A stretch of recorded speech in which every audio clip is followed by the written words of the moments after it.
எத்தனை பேர் என்ன மாதிரி இருக்கீங்க? என்னமோ தெரிலங்க, மைண்டு ஃபுல்லாக அப்செட்டாக இருந்தது. ஒரு மாதிரி பைத்தியம் பிடிக்கிற மாதிரி இருந்தது. சரி போ, நம்மக்கிட்ட தான் இருக்கே முடி, இருக்கிறதே கொஞ்சம் வால் மாதிரி தான் இருந்தாலும் போச்சு, அதையும் ட்ரிம் பண்ணி விடுவோம் அப்படின்னு சொல்லிட்டு, ஏன்னா ஒரு 6 மந்த்ஸ் பக்கம் ஆகிடுச்சு ட்ரிம் பண்ணி.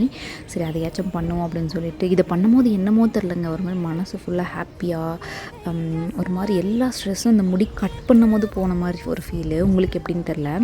எனக்கு வந்து அந்த ஸ்டெப் பை ஸ்டெப்பாக எடுத்து என் முடியை நானே அழகு பார்த்து ரசித்து கட் பண்ணுறது வந்துட்டு, ஏன்னா கடைக்கு போனால் கண்டிப்பாக ஆகும் 1000 ரூபா. எதுக்கு அந்த 1000 ரூபா, ஜஸ்ட் ட்ரிம் தானே பண்ண போகிறோம், நமக்கு மாதிரி பிடிச்ச மாதிரி பண்ணிடுவோம்னு சொல்லிட்டு இந்த இது பண்ணிகிட்ருந்தேன். எங்கள் அம்மா அப்பாவுக்கு யாருக்கும் தெரியாமல், ஏன்னா தெரிஞ்ச திட்டுவாங்க. சைடில் உட்காந்து பின்னாடி எங்கள் வீட்டு பின்னாடி உட்காந்து பண்ணிகிட்ருந்தேன். இது வந்து எப்படின்னு பார்த்தீங்கன்னா, ஸ்டெப் கட்டை லேயர் கட்டாக எதுவும் இல்லை, இந்த ப்ரொசீஜர் தான் நான் வருஷமாக பண்ணிகிட்ருக்கேன். ஸோ இதை அப்படியே ரிப்பீட் பண்ணிட்டேன். எத்தனை பேர் என்ன மாதிரி ஸ்ட்ரெஸ் ஆனால் அந்த ஹேர் கட் பண்ணால் அந்த ஒரு இது போய்டும் அப்படின்னு சொல்லிட்டு இருக்குன்னு சொல்லிட்டு கீழே கமெண்ட் பண்ணுங்கள். பாய்.